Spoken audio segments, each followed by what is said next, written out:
everybody and welcome. It's Catherine from Jayne Catherine on Books and welcome to Friday Short Story Reads. And today I'm going to be featuring A Slanting of the Sun, with my hand out of the way, by Donal Ryan. Donal Ryan is an Irish writer. This is his first collection of short stories which were published by Penguin in 2015. He had written two previous novels before that. Got a lot of how can we say, testimonials at the front of this.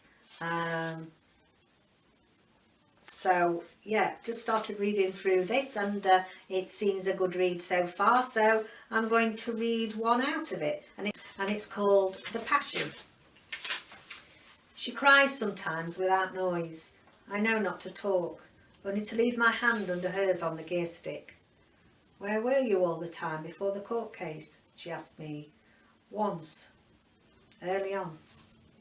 In my room, I said. I slept a lot.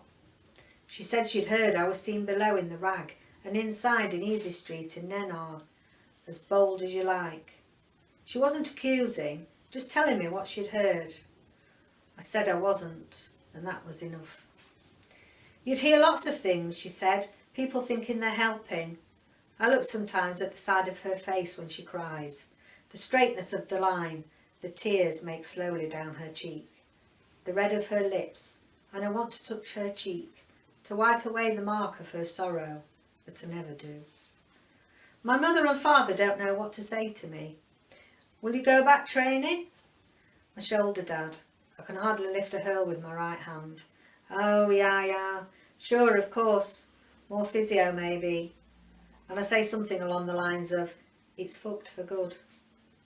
It's fucked for good, Dad.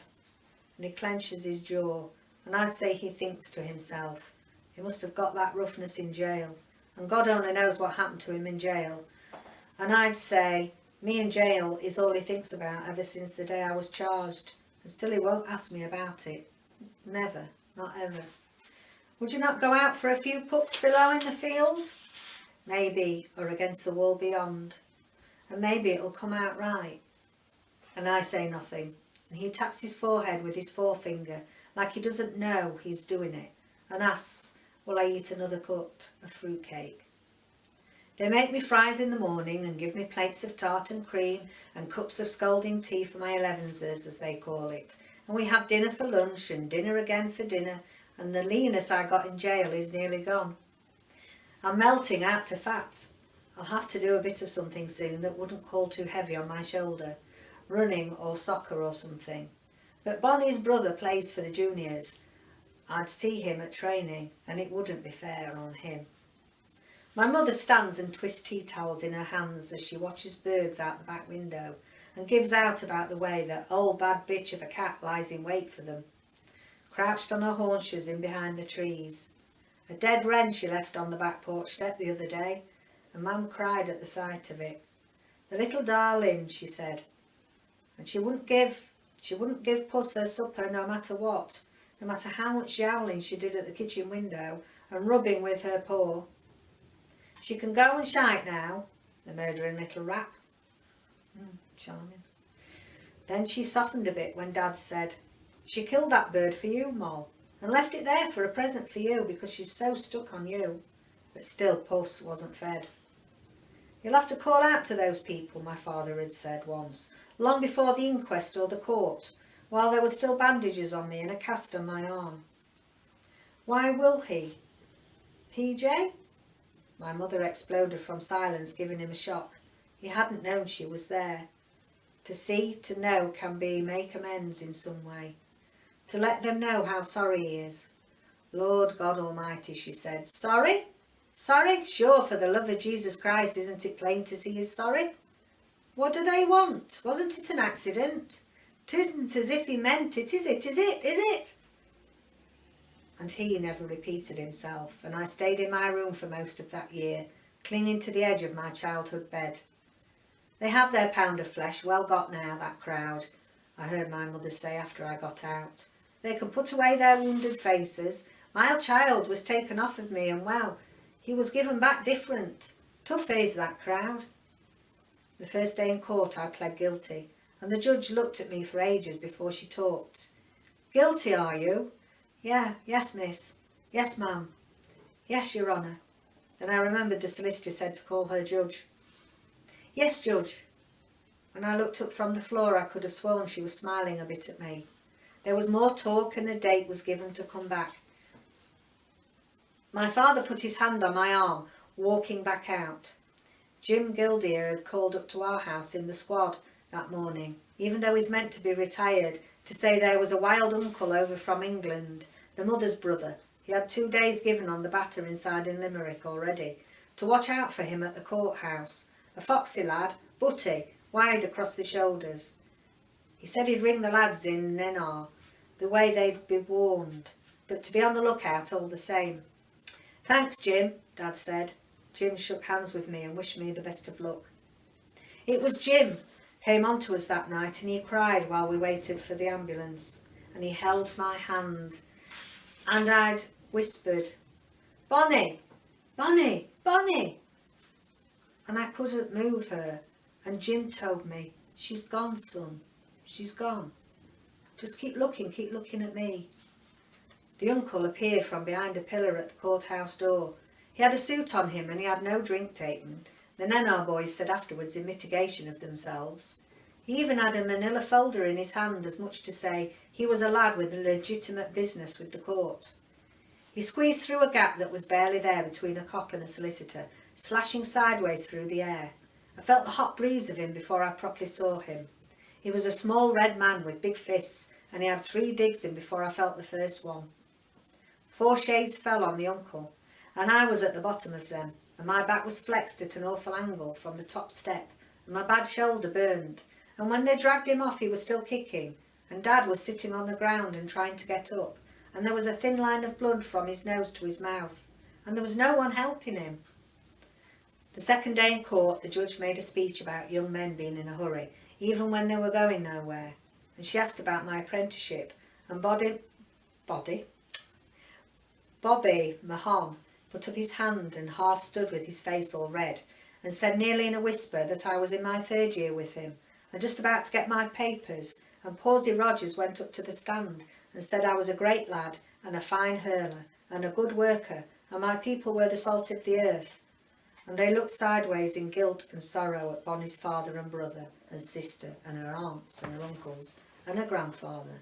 And still Pawsey went on, there'd be only more damage done if this boy was given a custodial sentence.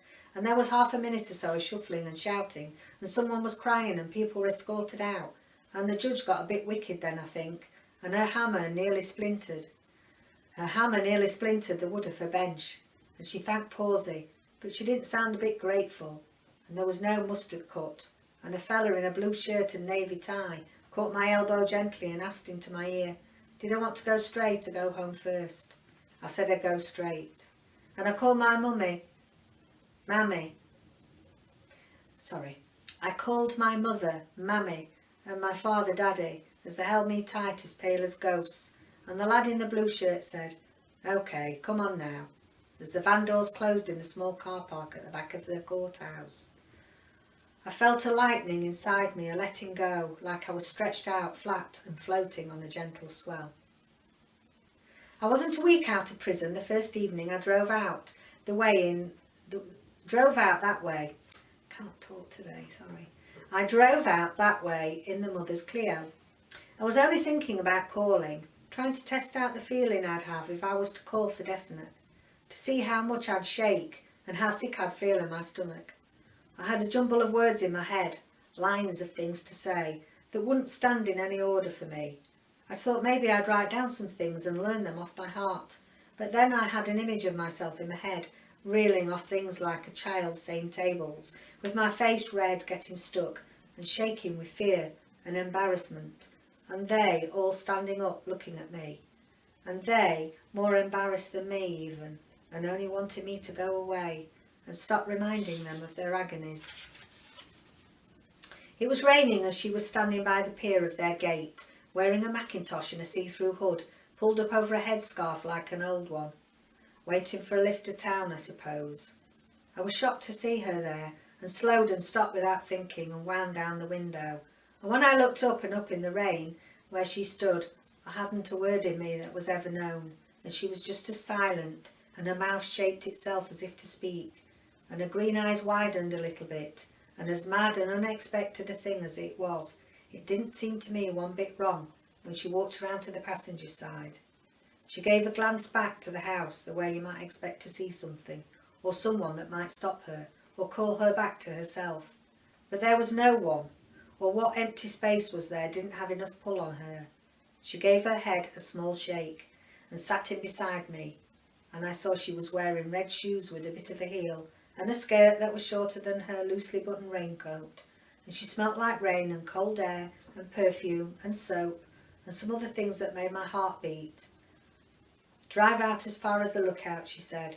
I parked there on the hillside above the lake, and we sat and looked across at Clare Hills and the darkness falling across them.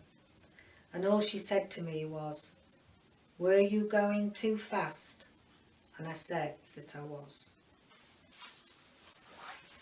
So, there we go. I've not read the full story of that because it goes on a little while longer. It's a shame I haven't got Irish accent. I feel like I wanted to have an Irish accent, but it'd have been so bad, it'd have been awful. So I think that was quite a touching story there. So yeah, I'm going to carry on reading this collection, and if you like the sound of that, please look this up and get it and join in. Slanting of the Sun, stories from Donal Ryan. So there we go, that's Friday's Reads. That's the short story for this week. More to come next week. Well, it'll actually be the week after because Dave is in hospital next week for his op. So Friday's Reads will be with you as soon as we can again. Thank you for watching. Bye for now.